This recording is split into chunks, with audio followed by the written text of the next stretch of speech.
we'll compare a $10 steak from Walmart with a $300 steak from Japan. Those of you that know me know we're already quite familiar with Wagyu. We have a beautiful piece of Australian Wagyu. Hit it with some salt. Smash. We're cooking. We had way more Wagyu than we could possibly finish. I have probably eaten cows in my lifetime. And I mean, what's not to love? But many of you have raised the question, is it worth getting something like this when you can buy 30 steaks for the same price? I'm as curious as you are. But first, we're catching up to Gordon, so make sure you smack that subscribe button. All right, we're in the car and we are now pulling up to the Walmart where we're gonna be looking for the best bang for our buck for our steak. All right, so for choosing our meat, we want to stick at that $10 mark. I do see down here that I can get this nice looking, it's got pretty good marbling here, USDA Choice New York Strip for about 10 bucks. But at the same time, we could also get this ribeye for just $1 more, and I think I'm gonna do it. For a little under $12, the marbling on this is actually quite nice, and we're not gonna match the Wagyu by any means, but this could end up being a really, really good steak if we treat it properly. We're back from Walmart with our $10 steak. Yes, I know, technically it's $12. But before we cook, I want to compare these two steaks. Now, naturally, the marbling on our Wagyu is gonna be nicer than the marbling from our Walmart steak here. However, for the $12 we paid for this, I'm actually really happy with the amount of fat content and marbling that we have. They've also left on some nice extra fat on the edges that we can choose to use and render off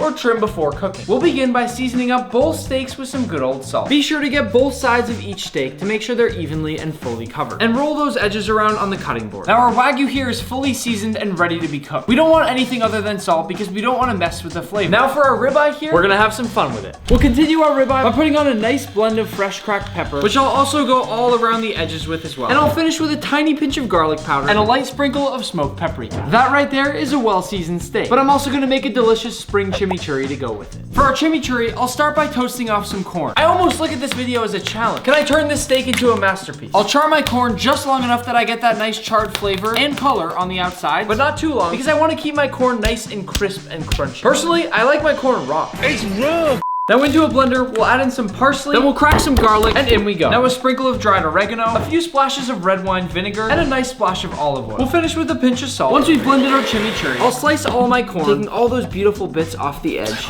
And into my chimichurri I go. Now we'll let our chimichurri rest in the fridge, and it's time to cook our meat. Because I want to let this rest for a bit longer, let's start with our $10 Walmart ribeye. Since we have all this fat here, I want to start by rendering that off. We don't want to let any of that fat go to waste. Once we've let that fat melt into the pan, we lay it down to get that nice sear, and make sure to press down so all the steak gets that even crust. Now that right there is what we call a nice crust. Nice crust, my boy. We've gotten some darker, more charred spots on this steak, and that's because we put things like garlic powder, which are gonna burn when you cook at this high heat. But sometimes people do that char on purpose, and it tastes fantastic. At this point, it's time to let our steak take a little nap.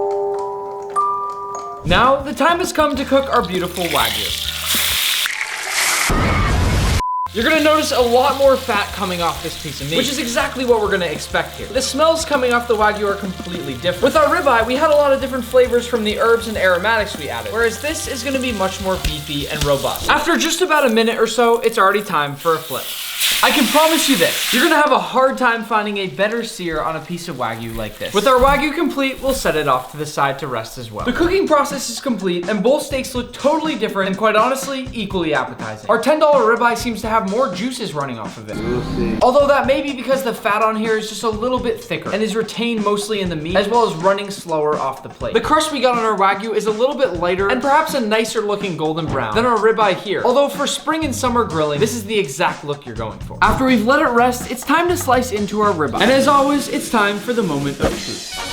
Sometimes it can be hard to see on camera, but this right here is a dead-on medium rare. You can also touch your finger onto the inside, and if it's nice and warm, your steak is good to go. I'm sure you can tell, but this steak is incredibly juicy. Juicy? Yeah. Juicy. Yeah. Okay. Now, it's time for our Wagyu. Slicing into a piece of Wagyu doesn't have so much of a wow factor. Wow. What you're really looking for is that perfect marbling and that you didn't overcook it. This right here is a perfectly seared piece of Wagyu. I could eat this stuff in my sleep. To finish things off, I'll top off my $10 ribeye with some nice corn chimichurri. And for our Wagyu, some black flaky salt. And it's time to let Manny come eat. It's always a good day when Nick lets me eat. I'm gonna try the Wagyu first. The Wagyu's what I expected it to be. It's very fatty, it's juicy. I keep it juicy, juicy. All right, I'm gonna go ahead and try the Walmart steak. And the difference between these two steaks is like honestly insane. Like this is all the way from Japan and this is just from Walmart. Let's go ahead and try it. This is actually really good. Sauce on top, that great spring flavor. Honestly, a great crust on this. It's kind of nice also not having so much. Honestly, you could probably eat way more of this cheaper to see like this is very special in itself, but this is more like a treat. All right, that's enough. Okay, good. All right.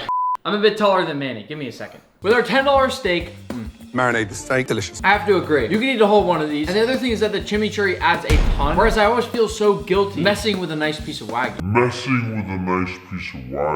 To sum things up, there's room for both. Kind of like Manny said, if I have a special occasion or I'm just craving some fatty, rich Wagyu, that flavor is hard to beat. At the same time, getting that high quality steak for a nice low price can be delicious. I can add on all those seasonings without feeling guilty about it. Either way, Manny and I are gonna finish both of these right now. Happy cooking.